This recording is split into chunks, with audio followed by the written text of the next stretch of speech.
MP board के सभी विद्यार्थी ध्यान दीजिएगा, जो आपका साइंस यानी कि विज्ञान का जो 13 अक्टूबर के दिन पेपर होने वाला है, देखिए वहां पेपर मेरे पास आ चुका है। कुछ इस तरह का आपका पेपर रहेगा। सेट ए आपको पूरे एमपी बोर्ड में दिया हुआ रहेगा। यदि हम प्रश्न की बात करें तो देखिए पहले प्रश्न में आपसे, सबसे पहले प्रश्न से हम पढ़ते हैं। पहला प्रश्न है आपको, निम्नलिखित में से भौतिक परिवर्तन नहीं है। तो देखिए एलपीजी यानी एलपीजी का जो दहन है वो एक भौतिक परिवर्तन नहीं है। दही में पाया जाता है, तो दही में क्या पाया जाता है भैया? लैक्टिक अम्ल पाया जाता है दही में। जल का पीएच मान, जल का पीएच मान कितना होता है? 7 जल का पीएच मान होता है। चलिए आगे बढ़ते हैं। मनुष्य में वृक्क तंत्र, वृक्क एक तंत्र का भाग है, वो कौन सा है? तो वहाँ उत्सर्जन तंत्र का एक भाग है वृक्क। पादप में जाइलम उत्तरदायी होता है। तो देखिए पौधों में जो जाइलम होता है वहाँ जल के वहन के लिए उत्तरदायी होता है। और एक और रहता है फ्लोएम, और ये जो फ्लोएम है यहाँ भोजन के लिए उत्तरदायी रहता है। ठीक है, तो यहाँ पर जल का वहन आ जाएगा का, एकदम राइट। दो तंत्रिका कोशिका के मध्य खाली स्थान को सिनेप्स कहा जाता है। लेंस की क्षमता का ऐसा ही मात्रक, लेंस की क्षमता का ऐसा ही मात्रक है डायप्टर।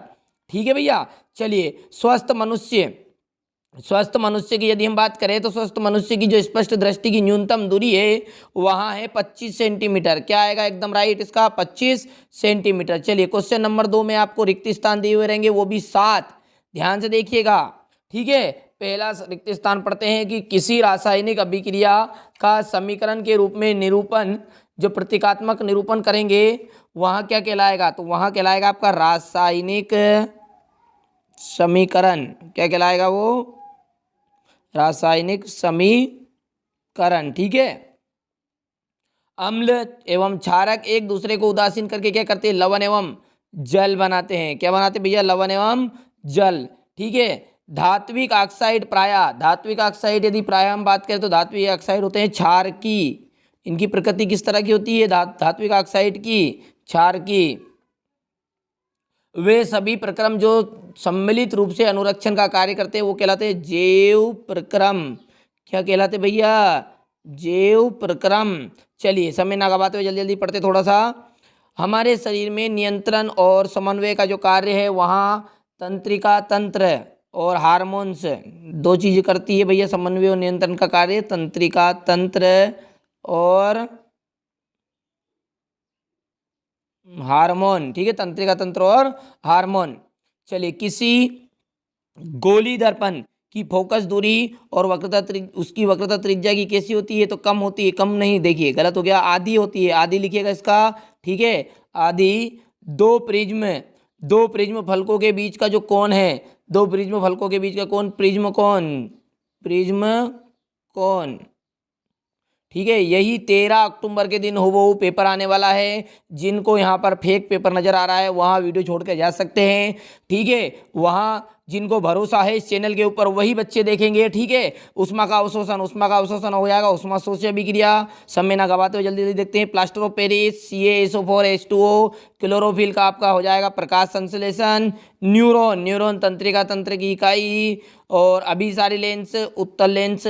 तारों का टिमटिमाना, वायुमंडलीय अपवर्तन। वर्ण विक्षेपण, देखिए वर्ण विक्षेपण का जाएगा त्रिभुजाकार प्रिज्म। और ऑक्जेलिक अम्ल का जाएगा टमाटर। ठीक है, कंफ्यूज मत होइए, फिर से एक बार और रिपीट देख लेते हैं, कोई जल्दी नहीं है इतनी भी। उष्मा का अवशोषण, देखिए उष्मा शोषी। प्लास्टर ऑफ पेरिस का ये हो गया है। क्लोरोफिल हो जाएगा प्रकाश संश्लेषण। ठीक है, क्या आ जाएगा? प्रकाश संश्लेषण। न्यूरॉन तंत्रिका तंत्र की इकाई। अभिसारी लेंस, उत्तल लेंस। तारों का टिमटिमाना, वायुमंडलीय अपवर्तन। ठीक है, वर्ण विक्षेपण, तो देखिए वर्ण विक्षेपण की जो घटना होती है वो प्रिज्म में होती है। और अंत में ऑक्जेलिक अम्ल का जाएगा आपका टमाटर। ठीक है, चलिए एक वाक्य में उत्तर देखते हैं। तो एक वाक्य में उत्तर आपके 7 पूछे गए हैं। नेत्र के किस भाग पर वस्तुओं के प्रतिबिंब बनते हैं? तो देखिए वो होती है रेटिना। क्या होती है भैया? रेटिना। उसका हिंदी में नाम है दृष्टिपटल। तो हिंदी में लिख दिया दृष्टिपटल या फिर आप रेटिना लिख दिएगा। ठीक है। दर्पण सूत्र की यदि हम बात करें तो 1/f बराबरी पे 1/v और प्लस 1/u। तो ये हो गया आपका दर्पण सूत्र है। लेंस की क्षमता के लिए सूत्र लिखना है और मात्रक भी हमें इसका बताना है। तो P = 1/f और वो भी मीटर में। और इसका यदि हम एसआई पद्धति में मात्रक देखें किसका, लेंस की क्षमता का, तो इसका एसआई मात्रक हो जाएगा डायप्टर। क्या आएगा? डायप्टर। में बोल भी रहा हूँ, थोड़ा सा यहाँ पर लिखने में थोड़ा सा मोबाइल की स्क्रीन में दिक्कत आ रही है, तो ठीक है, चलिए बोल भी रहा हूँ मैं। और वायु में की अनुपस्थिति में होने वाला श्वसन क्या कहलाता है? तो उसे कहते हैं अनाक्सी श्वसन, या दूसरा नाम है इसका अवायवी। क्या है भैया? अवायवी श्वसन। ठीक है, कौन सा श्वसन? अवायवी श्वसन। चलिए पांचवा देखते हैं, प्रत्यवर्ती क्रिया को नियंत्रित करता है तो मेरुरज्जु। मेरुरज्जु मेरुरज्जु जिसे हम रीढ़ की हड्डी भी कहते हैं। जब किसी यौगिक में ऑक्सीजन संयुक्त होता है तो वो कहलाता है उपचयन। क्या कहलाता है? उपचयन। ऑक्सीजन का संयुक्त होना उपचयन, और ऑक्सीजन का घटना कहलाएगा अपचयन। ठीक है, तो शुद्ध जल का पीएच मान, शुद्ध जल का पीएच मान 7। ठीक है, शुद्ध जल का पीएच मान कितना हो गया? 7 हो गया है। चलिए रासायनिक समीकरण से आपके समझते हैं, संतुलित रासायनिक समीकरण का उदाहरण देना है। देखिए बहुत ही सिंपल प्रश्न पूछे गए आगे।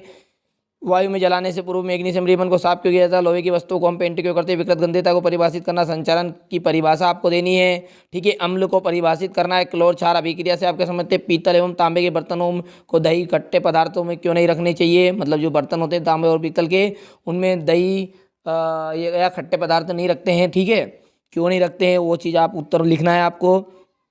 कुछ इस तरह का आपका पेपर रहेगा। देखिए बहुत ही सिंपल सा पेपर है, स्क्रीनशॉट ले लीजिएगा और कंप्लीट कर लीजिएगा। ठीक है, समय कम है और आपके पास प्रश्न भी ऐसा नहीं है 22 ही प्रश्न है, रट डालिए, कुछ भी करिए, रट डालिए, घोल के पी जाइए। ठीक है, और अच्छे अंक प्राप्त करिए, क्योंकि इस चैनल का मुख्य उद्देश्य यही है कि आपको अधिक से अधिक अंक प्राप्त कराया जाए। तो अभी तक चैनल सब्सक्राइब नहीं किया है तो सब्सक्राइब जरूर करिएगा, और साथ ही साथ अपने खास दोस्तों के साथ जरूर शेयर करिएगा।